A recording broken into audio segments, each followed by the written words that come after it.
টিভির podcast zoom বক্সে আপনাদের সবাইকে আমন্ত্রণ জানাচ্ছি। আমি সারা ফায়রুজাইমা এবং আজকে যিনি অতিথির আসনে উপস্থিত আছেন তিনি সঙ্গীত শিল্পী। আমি এই জন্য বললাম যে তাকে দেখলে তো আমার কোনো অংশে নায়িকা বা মডেল থেকে কম লাগে না, পারফরমেন্সও তিনি সেরকম করেন, কিন্তু হ্যাঁ তিনি গানেও স্টেজ মাতান। সো সব দিকেই তিনি একেবারে রূপে গুণে অনন্যা। তার নাম তাসনিম আনিকা। খুব ছন্দ করার চেষ্টা করলাম আনিকা, তোমাকে পেয়ে আমি এত খুশি। আমি অনেক খুশি, এত সুন্দর করে ইন্ট্রোডাকশন দেওয়ার জন্য অনেক অনেক থ্যাংক ইউ। ওয়েলকাম, কেমন আছো? অনেক ভালো আছি। ইনফ্যাক্ট এখানে এসে আরও বেশি ভালো লাগছে, কারণ খুব প্রিয় একটা জায়গা RTV, এবং তুমি আমার খুব প্রিয়। তোমার সাথে এখন গল্প করবো, আজকের সময়টা খুব ভালো যাবে। আচ্ছা, তুমি সিরিয়াসলি বলো, তুমি নাকি মডেল হতে চাচ্ছিলা, তারপরে নাকি যে গানেই বেশি ভালো হচ্ছে তাই গান নিয়েই থাকলা? ওয়েল, এমনটা আসলে না, সত্যি কথা আমি তোমাকে বলি। 2008-এর দিকে চট্টগ্রামে মিস চিটাগং নামে একটা সুন্দরী প্রতিযোগিতা হয়, তো আমি সেখানে পার্টিসিপেট করি, এবং বিশ্বাস করো আমার সেখানে পার্টিসিপেট করার আসলে উদ্দেশ্য মডেলিং করা ছিল না। আমার উদ্দেশ্য ছিল যে যখন বয়স হবে, আমার যখন বুড়ি হব, তখন আমার নাতিদেরকে বলবো যে তোমার নানি একসময় মিস চিটাগং ছিল। ও, একটা মানুষের ভবিষ্যৎ পরিকল্পনা বিয়ে বাচ্চা পর্যন্ত থাকে, আনিকা কত দূর চিন্তা করে দাদি নানির দিকে চলে গেছে। সো যেটা হয় যে সেখানে পার্টিসিপেট করি এবং একটা ধাপ পার হয়ে আসলে আমার শেষ পর্যন্ত সেই ক্রাউনটা নেওয়া হয়। আমি miss Chittagong first runner up হই, মিস চিটাগং হতে পারি না। তারপরে যেটা হয় যে সেখান থেকে বেশ কিছু অফার্স এসেছিল, মডেলিং করার অফার্স এসেছিল, যেহেতু একটা তো ইতিমধ্যে তুমি গান করছো না, তখনও গান আমি গান কখনো শিখিনি। গান না শিখেই শুনি তো এবার কিভাবে? ওয়েল, আমার বাবা মিউজিশিয়ান ছিলেন, আমার বাবা গান করতেন, বাবার ব্যান্ড ছিল, ব্যান্ডের নাম ছিল জ্যামিং ব্যান্ড। তো যেটা হয় যে বাবাকে আমি স্টেজে পারফরমেন্স করতে দেখেছি সবসময় ছোটোবেলা থেকে।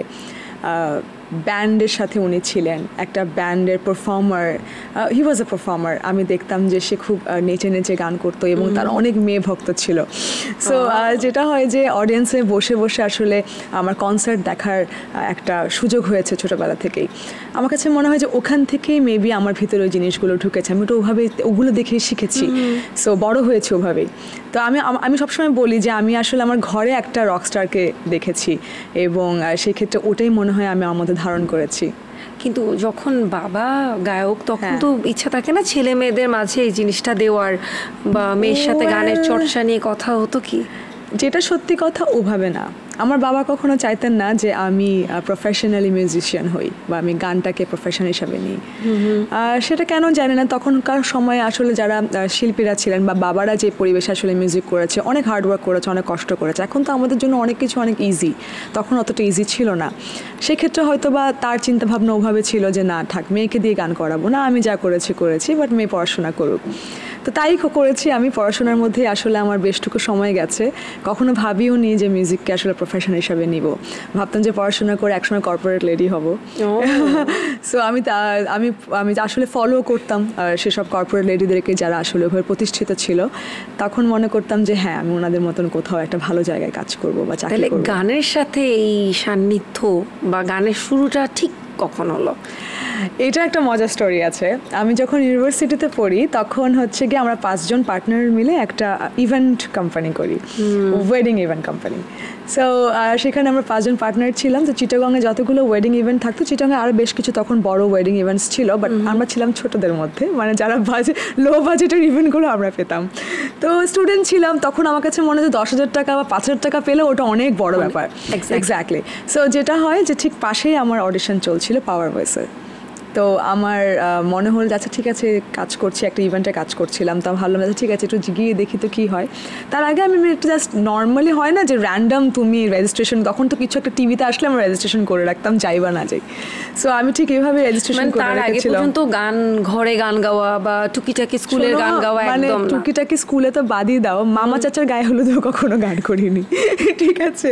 সো এমনও হয়েছে যে আমার ফ্রেন্ড, আমি যখন পাওয়ার ভয়েস থেকে বের হলাম ক্যাম্প থেকে, আমার ফ্রেন্ড আমাকে বাসা থেকে পিক করতে যায়।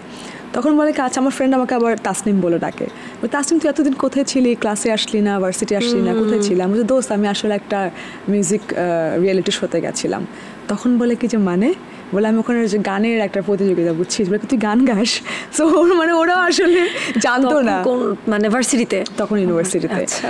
তো যেটা হয় যে এই অনেক গল্প আছে, বিশেষ করে আজকে তোমাকে পেয়েছি মোটামুটি সব গল্পগুলোই বলা হবে, একেবারে না বললেই না যে তাসনিম আনিকাকে আমি কই পাই ফুটবলের প্রোগ্রামে, ফুটবল ওয়ার্ল্ড কাপ যখন চলে, ক্রিকেট ওয়ার্ল্ড কাপ যখন চলে, বিপিএল যখন চলে তখন পাই, তখন পাও। সত্যি কথা, এইটা নিয়ে আমি শুনতেছি দাঁড়াও যে কেন তোমার খেলার মধ্যে এত কি তোমার, বাট তার আগে আজকে আসলে গানের গল্পগুলো শুনবো।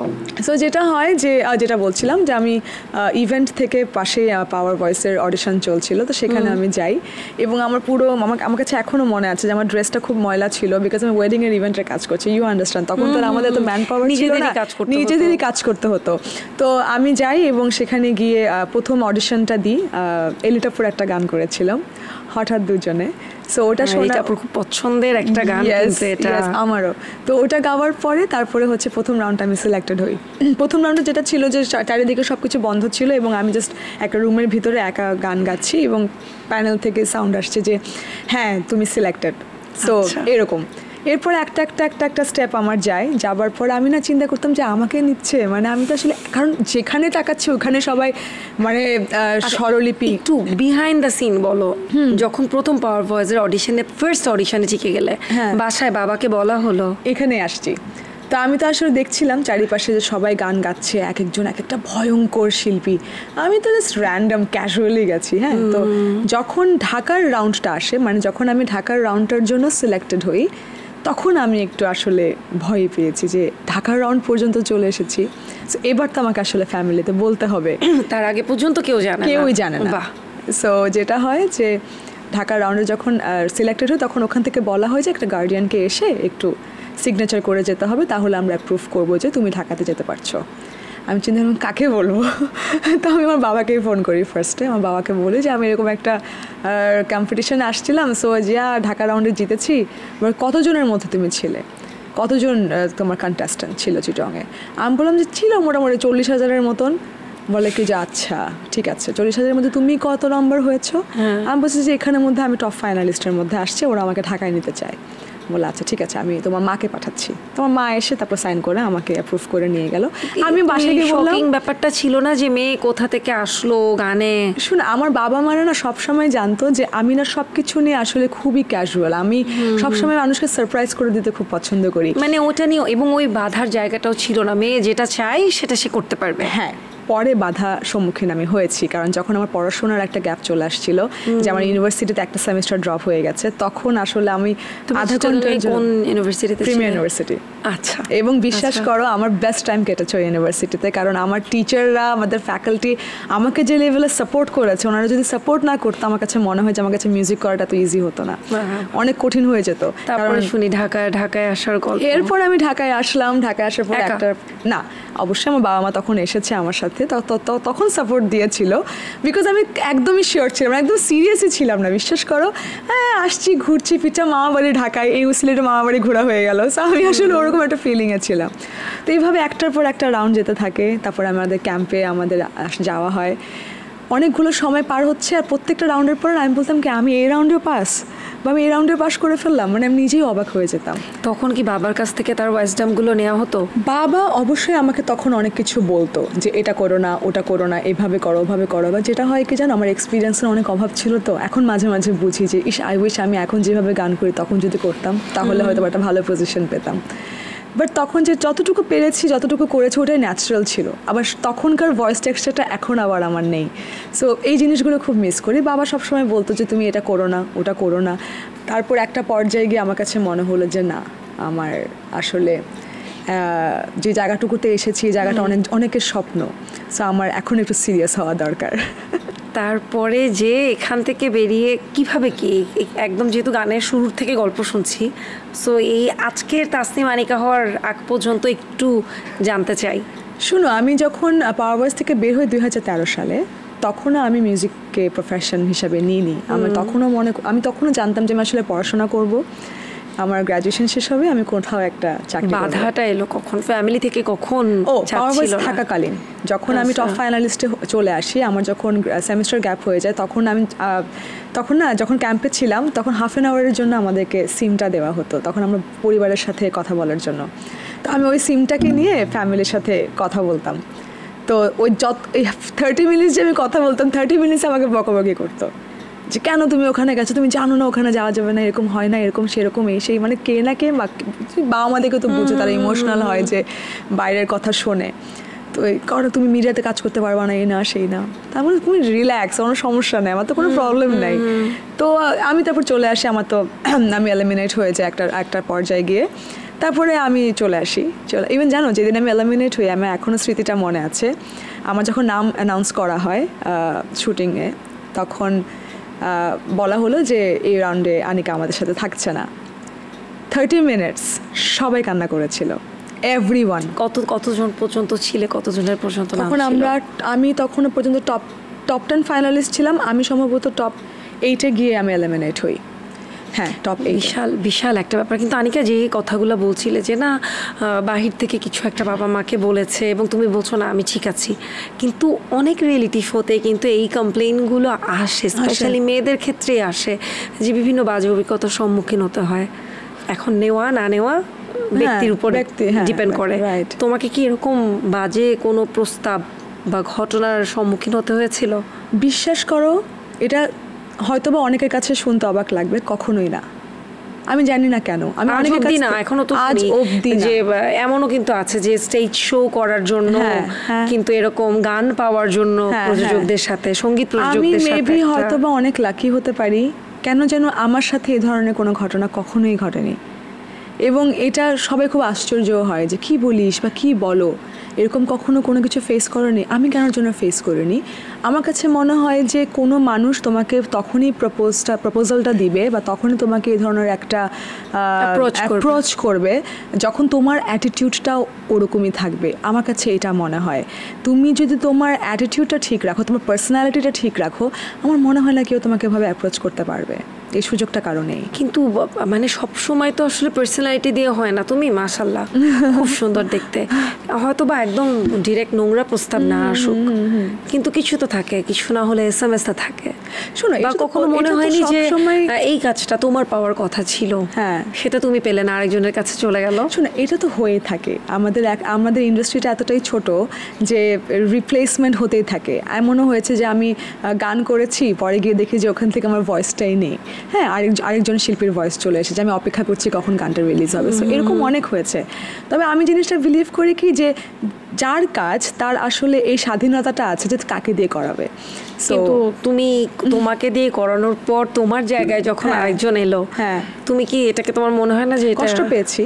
অবশ্যই কষ্ট পেয়েছি, খারাপ লেগেছে যে কেন আমি তো এফোর্ট দিয়েছি। তারপর কষ্টের পরে না আবার মেনেও নিয়েছি যে ইটস ওকে। বুলিং কিন্তু সব জায়গায় হয়, সিনিয়র ভার্সেস জুনিয়র, এবং এটা আমরা যারা সবাই মিডিয়াতে আছি এটা আমরাও দেখি। তো আনিকাকে কখনো বুলির শিকার হতে হয়েছে? অনেক শিকার হতে হয়েছে। কি ধরনের কথা শুনতে হতো? প্রথম যেটা হতো, আমি তো আসলে একদমই বলবো যে অ্যামেচার একটা আর্টিস্ট ছিলাম। আমি জানতাম না কীভাবে মাইক্রোফোনটাও ঠিক মতন ধরতে হয়, বিকজ আমার এক্সপিরিয়েন্স ছিল না, এবং এটা আমার শেখার করতে কোনো অসুবিধা নেই। আমি গান শিখতে পারিনি, আমার শেখা হয়নি বা শেখার সুযোগ হয়নি। এখন এটা আমার অনেক বড় আফসোস যে আমি কেন শিখতে পারিনি। এখন করি, বাট যেটা হয় না যে ছোটোবেলায় তুমি যেটা শিখেছো ওটা তোমার সারা জীবনের অ্যাসেট, সেটা তো আর আমার পাওয়া হলো না। তো এখন মাঝে মাঝে চিন্তা করি যে আমি যদি একটু গান শিখতে পারতাম তাহলে মনে হয় আরও অনেক ভালো করতাম। যেটা বলছো যে বুলি হওয়ার যে বিষয়টা, এইটা তোমাকে আমি বুঝাতে পারবো না। আমি গান করতে পারি না, আমি অনেক বেসুরা গান করি, আমার গান হয় না, আমার গান সুরে লাগে না, এভাবে অনেক শুনতাম আমি। এবং এমনও বলা হয়েছে যে আমি কখনো সিঙ্গারই হতে পারবো না, আমাকে অ্যাঙ্কারিং করার অফার দেওয়া হয়েছে যে তুমি একটা কাজ করো না কেন, তুমি উপস্থাপিকা হও, তুমি ভালো করবে।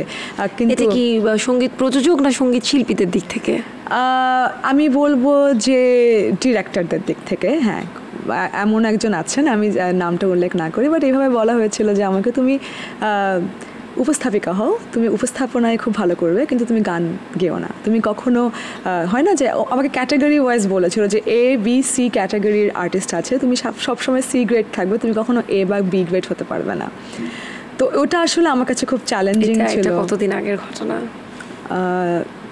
আসলে এই ঘটনার পর থেকে আমার মিউজিক আসা, যেদিন আমি এই কথাটা আমাকে বলা হয়েছিল 2015 লাস্টের দিকে। এরপর আমি আমার গ্র্যাজুয়েশন শেষ করি, তারপরে আমি আসলে এই কথার জেদ ধরেই আর 2016-তে ঢাকায় আসি কাজ করতে। দারুণ দারুণ দারুণ। একদম যেটাকে বলে যে একজন শিল্পীর নিজস্ব গান, মৌলিক গান খুব জরুরি। প্রথম মৌলিক গানের গল্পটা আমাদেরকে যদি বলতে। প্রথম মৌলিক গানটা আমি পাওয়ার ভয়েসের মাধ্যমেই পেয়েছি। পাওয়ার ভয়েসের একটা অ্যালবাম ছিল, পাওয়ার প্রজেক্ট, যেখানে আমরা যারা ফাইনালিস্ট ছিলাম তাদেরকে নিয়ে এই অ্যালবামটা করা হয়। এবং মোস্টলি এই অ্যালবামটির মধ্যে আসলে মিউজিক অ্যারেঞ্জমেন্ট করেছিলেন আমাদের মীর মাসুম ভাই। তো ওখানে ইচ্ছেরা নামে একটি গান ছিল, এবং ওই গানটি আমার প্রথম মৌলিক গান, এবং এখন এই গানটা আমার ইউটিউব চ্যানেলেই আছে। আমার খুব পছন্দের একটি গান, আমি প্রায় গানটি গাই। ছোট্ট করে দিলেন। ওকে। ইচ্ছেরা উড়ে যায় যাক নীলিমায়, স্বপ্নেরা ভেসে যায় দূর অজানায়, ভাবনারা ছুঁয়ে যায় তোমায় আমায়, ওই চাঁদ ভিজে যায় প্রেম বর্ষায়, আধারের ক্যানভাসে জোনাক চলে, সুরে সুরে দুটি মন কথা বলে, আধারের ক্যানভাসে জোনাক চলে, সুরে সুরে দুটি মন কথা বলে। বাবা বাবা বা সঙ্গীতের যেটাকে বলে সঙ্গীত বোদ্ধা তেমন তো নই, বাট সঙ্গীত প্রেমী তো বটে। এবং চমৎকার চমৎকার। কে বলবে যে তুমি গান শেখোনি, যে কখনোই ছোটবেলা থেকে গানের যার কোনো তালিম ছিল না, তার কণ্ঠে শুনলাম, অন্তত একজন সঙ্গীত প্রেমী হিসেবে আমার মনে হয়নি এতটুকু বলতে পারি। কিন্তু যখন যেটাকে বলে রিয়েল লাইফ কম্পিটিশন, এটা তো ছিল একটা রিয়েলিটি শো, কিন্তু রিয়েল লাইফে যখন মানুষ এন্টার করে, ইভেন রিয়েলিটি শোতে প্রথম দ্বিতীয় তৃতীয় স্থানে থেকেও অনেকে হারিয়ে যায়। তুমি সেখানে কিভাবে এসে যে ফার্স্ট জার্নিটা তোমার যেটা ছিল, কিভাবে? প্রথমত আসলে অনেক চ্যালেঞ্জিং ছিল আমার জন্য, কারণ ওই যে মানুষের অনেক রকমের কথাবার্তা আমাকে আসলে অনেক হার্ট করতো। অনেক সময় গিভ আপও করে ফেলেছি, বিশ্বাস করো। এখনও যে করে না তা না, আমি এখনও গিভ আপ করে ফেলি অনেক সময়, যে মনে হয় যে ধুর আর করবো না, ধুর আর হচ্ছে না, পারছি না, হেরে যাচ্ছি, এরকম একটা জিনিস। আমি না প্রত্যেকটা দিন নিজেকে পুশ করি, প্রত্যেকটা দিন আমার কাছে মনে হয় যে ওকে, আজকের দিনটা শুরু, লেটস ট্রাই অ্যাগেইন। সো এভাবে করেই আমি এত দূর এসেছি। অনেক কষ্ট করেছি, অনেক হার্ডওয়ার্ক করেছি, অনেক অনেক অনেক। আমি জানি না কতটুকু ইমপ্রুভ করতে পেরেছি এখনও পর্যন্ত। আমার হার্ডওয়ার্কের পরিমাণটা এখনও শেষ হয়নি বা কমে যায়নি, আমি এখনও করে যাচ্ছি। এবং আমার একটা গোল আছে বা আমার একটা স্বপ্ন আছে, ওটা রিচ না করা পর্যন্ত আমার কাছে মনে হয় যে আমি থামবো না। কি সেই গোল? আমার স্বপ্ন একটাই, জানো, খুব ছোট কিন্তু অনেক কঠিনও। আমার স্বপ্ন যে আমি একদিন স্টেজে দাঁড়াবো এবং লাখ লাখ অডিয়েন্স আমার গান গাইবে, আমার গাইতে হবে না। সেই অপেক্ষায় আছি, কবে সেটা হবে জানি না, তার আগে আবার হেরে না যাই। না না, অবশ্যই না আনিকা, যাতে হেরে না যাও তার জন্য তো আমরা আছি, তোমার ভক্তরা আছে, এখনো তো ভক্ত আছে অনেকেই। একটু যদি বলতে যে এরপরে বাসায় বা ফ্যামিলি থেকে বাবা কি বললেন? বাবা যখন এখন মেয়েকে দেখে যে মেয়ে স্টেজে পারফর্ম করছে হাজার হাজার মানুষের সামনে, তখন সে তো খুব, আমার কাছে মনে, তার কাছে খুব ভালো লাগে, কারণ সে তো এখন মোবাইল নিয়ে লাইভ করে। আমি যখন স্টেজে উঠি লাইভে, সে লাইভ করে। এবং হয় না যে একজন রকস্টার, আমি তাকে বলবো, সে তার ব্যান্ড, জ্যামিং ব্যান্ড, অনেক জনপ্রিয় একটি ব্যান্ড ছিল। তো সেও একজন শিল্পী এবং তার মেয়েও একজন শিল্পী। সে সবসময় আমার ভুলগুলো ধরিয়ে দিয়েছে। যখন আমি কোনো টিভি লাইভে যাই, যদি কোনো কিছু এদিক ওদিক হয়, সে তো সবার আগে বুঝে এবং সাথে সাথে ফোন করে বলে এটা ঠিক হচ্ছে না। শিখেছিলেন বাবা গান? হ্যাঁ, বাবা গানের তালিম নিয়েছিলেন, বাট আমার নেওয়া হয়নি। কিন্তু বাবার কাছ থেকে যা শিখেছি সেটা হচ্ছে প্রেজেন্টেশন, পারফরমেন্স এবং সবার সাথে কীভাবে ব্যবহার করতে হয়। বাহ, দারুণ। আনিকা, এত পজিটিভ তুমি, এত মিষ্টি করে হাসি মুখে, তোমাকে আমি কখনো দেখিনি যে একটু মেয়েটা মুখ গম্ভীর করে বসে আছে। এর রহস্য কি? দেখো না কেউ, হাসির শেষে নীরবতা।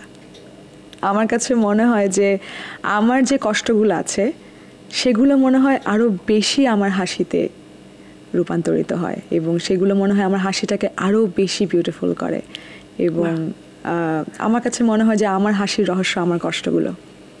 খুব ডিপ একটা কথা বলে ফেললে, কিন্তু আজকে যেহেতু আমরা আড্ডাতে বসছি পডকাস্টে, কি এমন কোনো একটা কষ্টের কথা কি শেয়ার করতে চাও যেটা আমরা জানতে পারি? কিছু কষ্ট নিজের মধ্যে থাকা ভালো। আমি কিছু না সব ভালো সময় কিছু ভালো সব না। কষ্টের কথা বললে কষ্ট কমে। এই কষ্ট বা এই বেদনাটা এটা কি এই সঙ্গীত শিল্পী আনিকার ইন্ডাস্ট্রি নিয়ে নাকি ব্যক্তি জীবনে আনিকার এই কষ্টটা বেশি? দুটো নিয়ে আসলে আমার কষ্টটা। এবং যেটা হয় যে আমি সবসময় আসলে আমার একটা পাশ দেখাই, মানে হয় না যে একটা কয়েনের তো দুটা পিঠ থাকে, তো আমি আমার একটা পাশ দেখাই যে সবাই আমাকে এইভাবেই জানে যে আনিকা মনে হয় খুব মজায় থাকে, খুব আনন্দে থাকে, খুব ফুর্তি তার মনে। আমি এইভাবেই থাকতে ভালোবাসি। তুমি কখনো বুঝতেও পারবে না যে আমার ভিতরে কি যাচ্ছে, এটা তুমি বুঝতেই পারবে না। এবং এত বছরের পরিচয় এটা তো এটা মনেই কখনো হয় বুঝতে পারবে না। তবে যেটা বললাম যে ব্যক্তিগত জীবনে এবং আমার প্রফেশনাল লাইফে দুটোতেই আসলে আমার একটু কষ্ট আছে। প্রফেশনাল লাইফের কষ্টটা এটাই যে যেভাবে নিজেকে দেখতে চেয়েছিলাম, যে কষ্টটুকু আমি করেছি, যে এফোর্টটা দিই, সেই অনুযায়ী হয়তো বা অতটুকু পথ আমি পাড়ি দিতে পারিনি, বা আমার বেশ কিছু ব্যর্থতা আছে, ফেলিয়ার আছে লাইফে। সো এটা মাঝে মাঝে খুব ভাবায়। মাঝে মাঝে বললাম না যে আমি একটু হতাশায় চলে যাই, যে ফেলিয়ারই কিন্তু সাকসেসের পিলার। সো এখান থেকে তো শেখার অবশ্যই আছে। বাট হয় না যে মাঝে মাঝে না আমরা মনে হয় যে একটা জায়গায় গিয়ে থেমে যাই, এবং সেটা আমাকে খুব উদাসীন বানিয়ে দেয়। আমি খুব আইসোলেট হয়ে যাই, নিজেকে আইসোলেট করে ফেলি, সবার থেকে একা থাকি। এবং ব্যক্তিগত জীবনের যেটা হলো যে আমি খুব মানে ভালোবাসা চাই আমার জীবনে। আমাকে যদি কেউ একটু ভালোবেসে কিছু বলে, আমার মনে হয় আমি আমার জানটাও দিয়ে দিতে রাজি। সো আমার কাছে মনে হয় যে মিষ্টি একটা মেয়েকে ভালোবাসে নাকি, আমার কাছে মনে হয় যে এই জিনিসটা আমি আমার জীবনের একটা অভাব বোধ করি। আমি যেভাবে করে মানুষকে ভালোবাসতে পারি, সেই ভালোবাসাটা আমি আমার জীবনে পাইনি। এটা আমার একটা কষ্ট। আমি ভালোবাসার গল্প তো শুনলাম, একটু প্রেমের গল্প শুনতে চাই। আনিকার জীবনে প্রেম কবার এসেছে? শোনো, ছোটবেলা থেকে আমরা যারা, আমার কাছে মনে হয় তুমি একমত হবে আমার সাথে, সেটা হচ্ছে আমরা যারা ক্রিয়েটিভ লাইনে আছি, আমরা বারবার প্রেমে পড়ি। এবং প্রেমটাই আমাদের কাছে মনে হয় যে আমাদের ক্রিয়েশনটাকে আরও বিউটিফুল করে। এবং আমার কাছে মনে হয় অনেক গান লিখি, অনেক গান শুরু করি। আর ছোটবেলা থেকে যেসব প্রেমগুলো হয়েছে ওগুলো আসলে বন্ধুত্ব, ওগুলো প্রেম না। প্রেম হয়েছে বড়বেলায় এসে, এবং হয়েছে এটা আমি ছোটবেলায় প্রেম হয়নি। নো ফ্লার্টিং, নো, মানে ওগুলো বন্ধুত্ব, ক্রাশ, এগুলো টুকটাক ক্রাশ তো থাকে। ওগুলোকে এগুলো আমি কাউন্ট করি না। প্রেমের ক্রাশের সংখ্যা কত? সংখ্যা আমি কাউন্ট করিনি কখনো। তাই বলে এটাও না যে আনকাউন্টেবল, কাউন্টলেস ক্রাশে ছিলেন নট লাইক দ্যাট। তবে হচ্ছে গিয়ে আমি প্রেমের বিষয়ে খুব চুজি, এত সহজে প্রেমে পড়ি না। আমার প্রেমে পড়ে সবাই, কিন্তু আমি সহজে প্রেমে পড়ি না। এখন প্রেম চলছে? প্রেমে আছো? এই বিষয়ে আসলে কি বলবো, আনফরচুনেটলি নো। আনফরচুনেটলি নো, তার মানে ফরচুনেটলি থাকতে চাও? থাকার এখন ইচ্ছাটাও চলে গেছে। একটা সময় ছিলাম, বাট এখন আর ইচ্ছাটাও নেই। তাহলে কি বলা যায় যে এও একটা কষ্ট? এখন আমার কাছে মনে হয় কষ্টটা আমার কাছে খুব মজা লাগে, বুঝছো? যে এই যে বিরহ, বাবারে বাবা, আনিকা অনেক ডিপ। শোনো, বিরহ ডিপ। তোমার সাথে একটা গেম খেলি, চলো? শিওর? হ্যাঁ চলো। তুমি কতটুকু চ্যালেঞ্জ নিতে পারো? অনেক। ওকে, তাহলে আমাকে বলো যে ইন্ডাস্ট্রিতে তোমার সবচেয়ে কাছের বন্ধু কারা? ইন্ডাস্ট্রিতে আমার কোনো বন্ধু নেই। না, ইন্ডাস্ট্রিতে, মিডিয়াতে বা কাছের বন্ধু না? আমার বন্ধু অনেক আছে, কিন্তু কাছের বন্ধু নেই। আচ্ছা, বন্ধুরই বলো, মানে ভালো বন্ধু, একদম কাছের। ভালো বন্ধু বলতে লাইক আমি বলবো যে ঝিলিক আমার খুব ভালো বন্ধু। ও আমার সাথে, আমি ওর সাথে অনেক গল্প করি, আমি অনেক কিছু শেয়ার করি। একটাই না, আর কোনো অপশন আছে? প্রতীক হাসান আমার বেস্ট ফ্রেন্ড ছিল একটা সময়, এখনো আছে, বাট সে এখন একটু দেশের বাইরে আছে বেশ কিছুদিন। নাম বলো দেখি, এরকম কাছাকাছি। এই দুইটা নামই বলবো, আর হচ্ছে বেশি নাম বলতে চাই না, বাকিগুলো কেন যেন বন্ধুত্ব হয়ে ওঠেনি। ওকে, আমি যদি একটা নাম, আমি যেটা শুনেছি এর মধ্যে সেটা বলি। ফারজানা বিথি। ও হ্যাঁ, of course Bithi, if you are watching this show, বন্ধুকে চিনে রাখো। যাই হোক, কিন্তু এবার চ্যালেঞ্জের টাইম। আমি 3টা নিয়ে নিলাম, কারণ এখন তো মানুষ বিজি থাকে। চ্যালেঞ্জটা কিন্তু এখনো দেইনি, চ্যালেঞ্জটা এখন দিব। দাও। এই 3 জনের মাঝে যে কোনো একজনকে ফোন দিয়ে লাউডে রেখে ঝগড়া করতে হবে। কি কার সাথে ঝগড়া করবো? আমাকে কখনো এভাবে ঝগড়া কি আমার সাথে? এই জন্যই তো এটা চ্যালেঞ্জ, এই যে সবসময় হাসি খুশি পজিটিভ মাইন্ডের একটা মেয়ে। তারপর আমরা বলে দিব যে আমরা জুম বক্স থেকে যে তিনজনের কথা বলেছো তিনজনই আমাকে চিনবে, আমি তোমাকে হেল্প করবো যে না না ঝগড়াটা আমি করিয়েছি। হ্যাঁ নাও। ওকে, লেটস ডু ইট। এখনই? ওকে ঠিক আছে, চলো। কাকে ফোন দিচ্ছ বলে নিও। ওকে, আগে চিন্তা করি কাকে ফোন দিয়ে কি বলবো। ওরা তো সিরিয়াসলি আমাকে নিবে না। না না, হাসা যাবে না, এখানে কিন্তু অ্যাক্টিং স্কিলেরও একটা পরীক্ষা হয়ে যাচ্ছে। আচ্ছা, বিথিকে ফোন দিই। হ্যাঁ, বিথিকে ফোন দিয়ে কি বলবো? তুই যে আমাকে নিয়ে একটা বাজে কথা বলছিস, তুই হাউ ডে ইউ এই ধরনের কথা আমাকে নিয়ে বললি। নাইস স্ক্রিপ্ট, অথচ বিথির নামে ভুলে যাচ্ছিলা। বিথি মেক শিওর করবো প্রডিউসার যাতে এটা না কাটে। নাও লেটস কল লাউডে। অলরাইট, সো যেহেতু আমি যার নাম নিতে ভুলে গেছি তাকেই ফোন করি।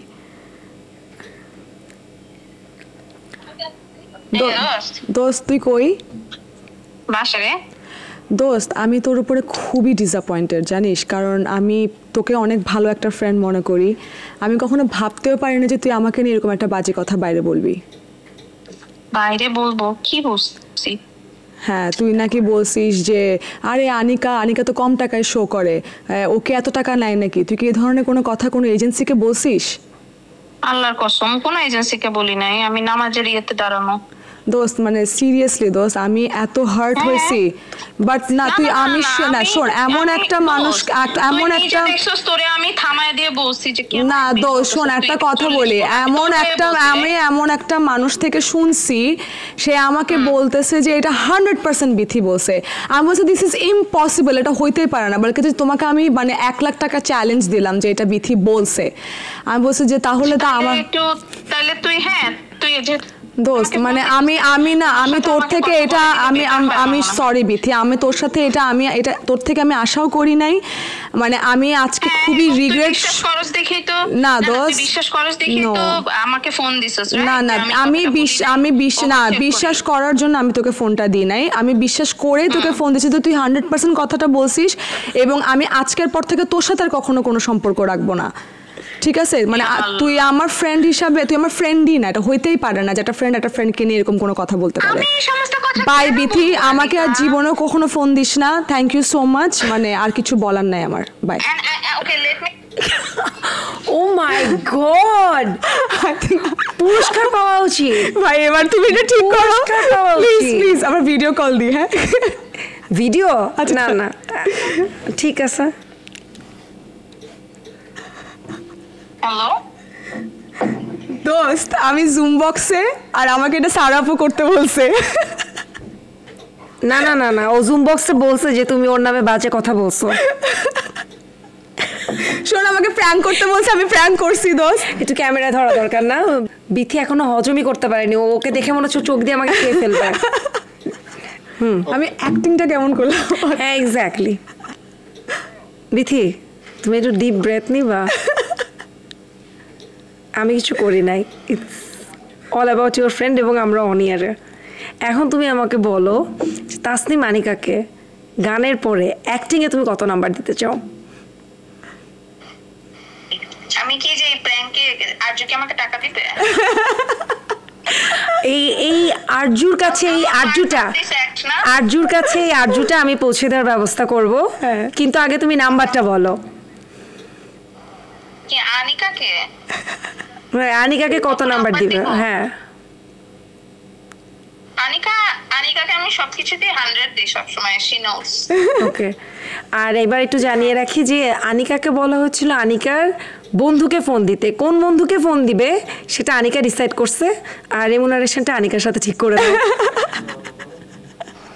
দোস্ত কেমন অ্যাক্টিং করলাম?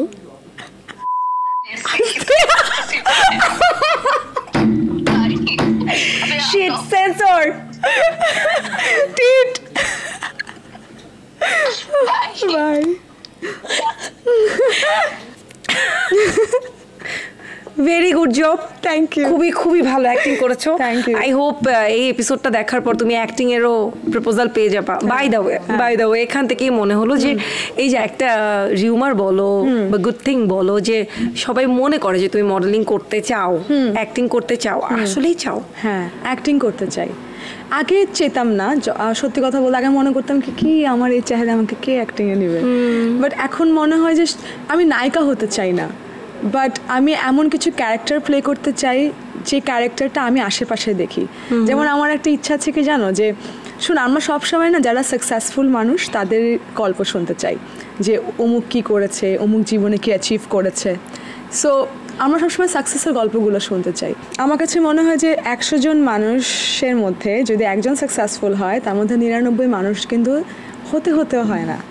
তো আমি সেসব মানুষদের গল্পগুলা প্লে করতে চাই যাদের জীবনে আসলে ইচ্ছা ছিল বা স্বপ্ন ছিল, বাট কেন যেন হয়ে ওঠেনি।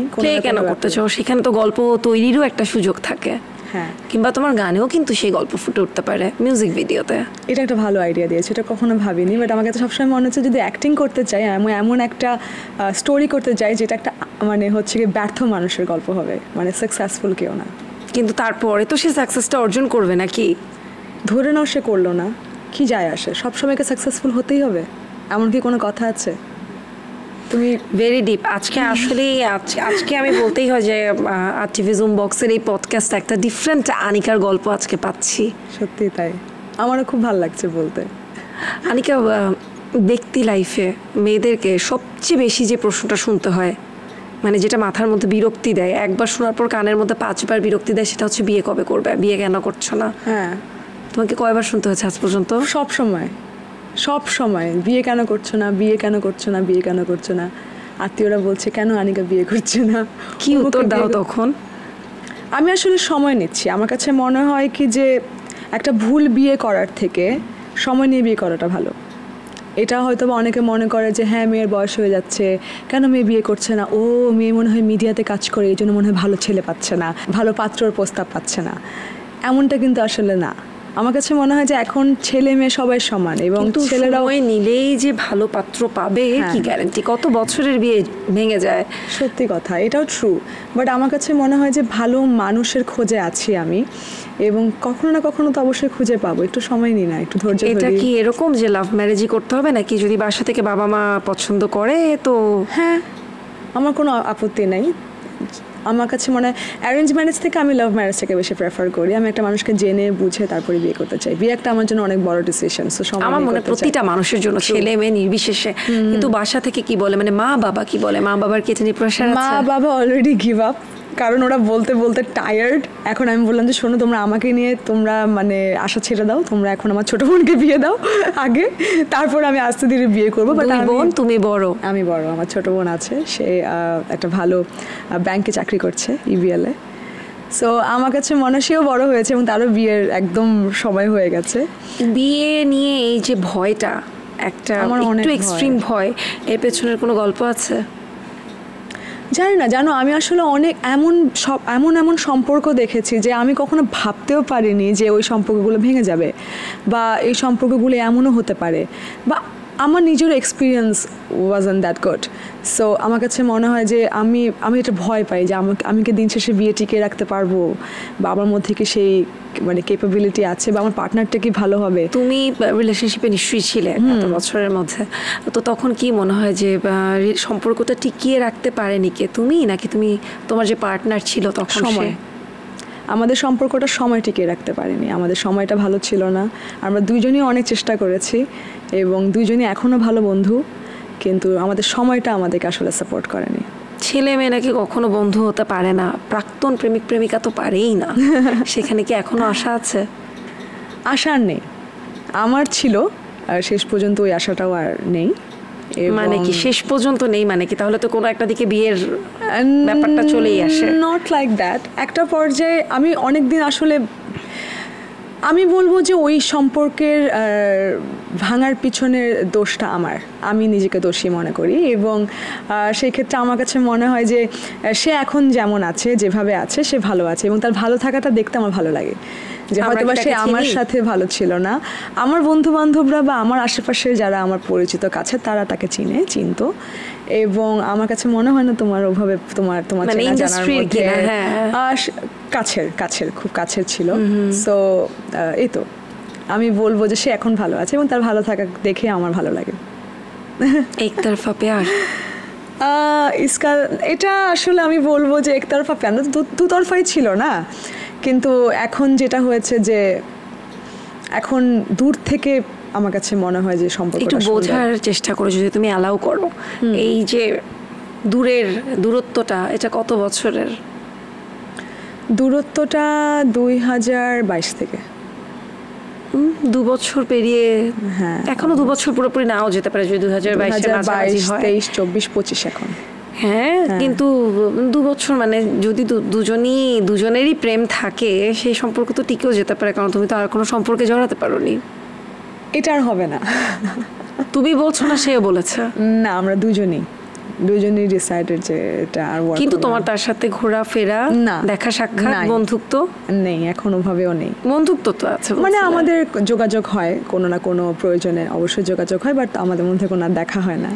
আচ্ছা, পুরানো প্রেমের নিয়ে আর কিছু বলতে চাই না। হ্যাঁ। যদি এখন নতুন প্রেমের কথা আসে, এই পুরনো বাদ, এতক্ষণ যে হাসি খুশি আনিকা ছিল, হ্যাঁ। যদি বলি আনিকার পছন্দের ছেলে কেমন, মানে প্রেম যখন হয়ে যায় সে যেমনই হোক তাকে আমার চোখে খুব ভালো সেই লাগে, সবচেয়ে হ্যাঁ। সুন্দর। হ্যাঁ, আশেপাশে আর কিছু কিন্তু চোখে পড়ে না, অন্তত আমি ছেলেদের জানি না, মেয়েদের কিন্তু আর কিছু চোখে পড়ে না। তো কিন্তু তার আগে পর্যন্ত কিন্তু একটা ডিমান্ড থাকে যে ছেলে এরকম হতে হবে, এরকম হতে হবে, এরকম হতে হবে, এরকম 5টা ডিমান্ড বলো যে এরকম 5টা যদি থাকে তাহলে সেই তুমি ছেলে খুঁজবে আমার জন্য ছেলে? অবশ্যই। আরে 5টা ডিমান্ড, এতগুলো ডিমান্ড জানি না, তবে অবশ্যই আমার ঘরে আমরা 2টো বোন, আমাদের ঘরে কোনো ছেলে নেই বা বড় ভাই নেই। সো আমার বাবা মা আর আমরা 2টো বোন। আমার কাছে মনে হয় যে যার সাথে আমি বিয়ে করব বা যে আমার জীবন সঙ্গী হবে সে আমার সেই পরিবারের একটা মানে খুঁটি হবে এবং সেই ছেলেটা হবে। সো এটা সবার আগে আমি চাই, কারণ আমি প্রচণ্ড পরিমাণের কি বলবো, আমার ফ্যামিলিকে অসম্ভব ভালোবাসে। আমার কাছে আমার ফ্যামিলির উপর আর কিচ্ছু না সারাপু, এবং সেক্ষেত্রে সেই মানুষটাকে সেটা বুঝতে হবে যে আমার প্রায়োরিটি অবশ্যই প্রথমেই আমার পরিবার। এটা একটা। সেকেন্ড হচ্ছে ব্যবহার। আমি এটা খুব মানে আমি এই বিষয়টা নিয়ে অনেক কনসার্ন যে সে আরেকজনের সাথে কেমন ব্যবহার করে, বা সে একটা সাধারণ মানুষের সাথে কীভাবে ব্যবহার করে, সেটা যদি একটা ওয়েটার হয় একটা রেস্টুরেন্টের, বা কোনো একটা এমন কোনো একটা মানুষ হয় যেটা আসলে তার সাথে ব্যবহারটা আমি খুব দেখি। এটা 2 নাম্বার। 3 নাম্বার হচ্ছে যে আমার সাথে অনেক বেশি, আমি খুব মানে ফান লাভিং একটা পার্সন, বুঝছো? আমি না সারাক্ষণ আড্ডাবাজি, গল্প ফুর্তি, হাহা হিহি, এদিকে ওদিকে খাবো ঘুরবো এই। সো আমি এমন একটা মানুষ চাই যে সে আমার সাথে ঠিক একই কাজই করবে, সে ঘুরবে ফিরবে খাবে দেবে, চিল, একদম চিল, কোনো টেনশন নেই লাইফে। হ্যাঁ, এটা। 4 নাম্বার হচ্ছে অবশ্যই জীবনে হয় না যে চলার মতন সলভেন্সি লাগে। এটা অনেকে বলবে, অনেকে বলবে না। অনেকে বলবে যে না, আমার আসলে ভালোবাসা জীবনে দরকার, আর কিছু দরকার নেই। বাট আমার কাছে মনে হয় যে ছোটোখাটো একটা সাধারণ জীবন কাটানোর জন্য তোমার যতটুকু প্রয়োজন মিনিমাম সলভেন্সি, যেটা দিয়ে, কারণ এমনও হতে পারে যে আমার এই ভয়েসটা থাকবে না, আমি হয়তো বা একটা সময় গিয়ে গান নাও গেতে পারি, সে তখন যেন একদম পায়ের উপর পা তুলে বসে জামের উপরে খেতে পারি। মেয়েদের মনে হয় সবসময় যত স্ট্যাবলিশমেন্ট হোক একটা স্বপ্ন মনে হয় থেকে যায় না যে বিয়ের পরে এখন তো আমার জামাই আছে, আবদারগুলো তার ঝুলিতে। হ্যাঁ, ব্যাগ লাগবে, তুমি কিনে দাও, এরকম একটা বিষয়। এই জিনিসটা আমি চাই যে যেন কোনো কিছুর জন্য অপেক্ষা করতে না হয়। ছোটোবেলা থেকে আসলে আমরা অনেক কষ্ট করে বড় হয়েছি, আমার 2টো বোন। সো আমি চাই যে আমার বাকি জীবনটা যেন আর কোনো কিছুর অপেক্ষায় না থাকতে হয়, যে এটা কিছু নিব, আচ্ছা সময় অপেক্ষা করি কখন নিতে পারবো। অনেক সময় না আশা করতে করতে করতে করতে কখন যে ওটা মানে মনের থেকেও চলে যায় যে ইচ্ছাটা, সেটাও ভুলে গেছি একটা সময় গিয়ে। সো আমি চাই যে আমার জীবনে ছোটোখাটো যে ইচ্ছাগুলো আছে সেগুলো যেন আমি আমার পার্টনারের সাথে পূরণ করতে পারি। এটা গেল 4 নাম্বার। 5 নাম্বার হচ্ছে সেটা হলো যে আমার যে প্রফেশনটা, সে প্রফেশনটাকে সে বুঝবে, আমার মাইন্ড ম্যানেজমেন্ট সে করবে। কারণ হচ্ছে আমাদের মেয়েরা বা আমরা যে প্রফেশনে আছে আমাদের বেশি কিছু চাওয়া পাওয়া নাই। এই যে আমরা সারাদিন বাড়ির বাইরে গিয়ে কাজ করি, এটা যেন সে বুঝে, সে সাপোর্টটা যেন সে দেয়। দিন শেষে সারাদিনের কাজ করে আসার পরে যখন মেজাজটা খারাপ হবে তখন যেন এগুলো ছাড়তে পারি, সেগুলো যেন অ্যাকসেপ্ট করতে পারি। সো সুইট আনিকা, মানে তোমার সাথে আজকে যত আড্ডা দিচ্ছি তুমি আমার ফেভারিট তো ছিলে, আজকে আরো বেশি ফেভারিট হয়ে যাচ্ছ। আমি তো মনে করছিলাম আনিকা যে পরিমাণ সুন্দরী সে বলবে good looks and good looks, কিন্তু গুড লুকস এর জায়গায় আনিকা একেবারেই আসলো না। এবং যে 5টা কথা বলেছে প্রত্যেকটাই চমৎকার। এবং আমার মনে হয় যে যে কোনো মেয়ে আসলে লুকস তো একটা মানুষের সারা জীবন থাকে না, কিন্তু এই 5টা জিনিস যে কোনো মেয়েই বলবে যে সে তার লাইফ পার্টনারের মধ্যে দেখতে চায়। এবং আমাদের অবশ্যই প্রত্যেকের অনেক দোয়া এবং শুভকামনা থাকবে তোমার সাথে। তুমি যেন তোমার মনের মতো একটা লাইফ পার্টনার অবশ্যই খুঁজে পাও। এনিওয়েজ, সামনে ঈদের প্রজেক্ট নিয়ে কথা বলো, গানের কথায় চলে আসি। গানের কি অবস্থা বলো? ঈদে কি নতুন কোনো গান আসছে? যেটা হয়েছে সারাপু, এই কয়দিন ধরে আসলে আমাদের শো এর সিজন এত বেশি প্রেশার ছিল এই সিজনে, শুধু আমি না প্রত্যেকটা আর্টিস্ট এত বেশি ব্যস্ত ছিল, আমার কাছে মনে হয় যে রেকর্ডিং স্টুডিওতে আমার ঢোকারই সময় হয়নি। এবং লাস্ট কিছুদিন আগ পর্যন্ত আমার টানা ইভেন্ট তো অনেক গ্যাপও গেছে একটা। ট্রু, সবাই কিন্তু ভয়ও ছিলাম, কিন্তু এটাও সত্যি যে এটা সবসময় থাকবেও না। গানটাই একটা আর্টিস্টকে কিন্তু অনেক দিন যাবৎ মানুষের মনের ভিতরে রেখে দেয়। সো এই যেটা হয় যে এই সময়ের জন্য আমি একদম স্টুডিওতে ঢুকতেই পারিনি। তো এখন আবার আস্তে আস্তে একটু, যেহেতু সিজনটা একটু আস্তে আস্তে এখন মৌসুমটা কমে যাবে, সেই ক্ষেত্রে আমার কাছে মনে হয় যে এখন আমার একটু স্টুডিও ওয়ার্ক বেশি বাড়িয়ে দেওয়া হবে। এবং আমার বেশ কিছু গান করাও আছে, এখন খালি মিউজিক ভিডিওর অপেক্ষায় আছি যে একটা করে আমি ছাড়বো। দারুণ শেষ করব আমরা। খুবই ভালো লাগলো তোমার সাথে আজকে আড্ডা দিয়ে, সিরিয়াসলি আনিকা। আরো একবার বলতে চাই খুব ভালো লাগলো। এরপরে আরো আড্ডা হবে, আর শেষটা গান দিয়ে করব আমরা। গান শুনতে বিদায় নিব। তার আগে দর্শকদের উদ্দেশ্যে যদি কিছু বলতে চাও। দর্শকদের উদ্দেশ্যে এটাই বলবো যে থ্যাংক ইউ সো মাচ সবার আগে যে জুম বক্স আমাকে আজকে এখানে এনেছে। সবার সাথে আসলে গল্প করার সুযোগ হয় না, আজকে হলো। থ্যাংক ইউ সো মাচ RTVকে এত সুন্দর একটা আয়োজনের সাথে সম্পৃক্ত থাকার জন্য। সবাই আমাকে সাপোর্ট করবেন, আমার মিউজিককে সাপোর্ট করবেন, এর চেয়ে বেশি চাওয়া পাওয়া আমার কিছু নেই। এবং সবসময় হাসি খুশি থাকবেন আর মাকে ভালোবাসবেন। থ্যাংক ইউ তোমাকে আবারও আমাদেরকে সময় দেওয়ার জন্য, এত চমৎকার কিছু কথা বলার জন্য এবং আড্ডা দেওয়ার জন্য। দর্শক, আমি সারা ফায়রুজাইমা আজকের মতো RTV জুম বক্স থেকে এখানেই বিদায় নিচ্ছি, কিন্তু কোথাও যাবেন না, কারণ এই পজিটিভ মিষ্টি মেয়ে আনিকার কণ্ঠে একটা গান শুনতে আমরা বিদায় নিব।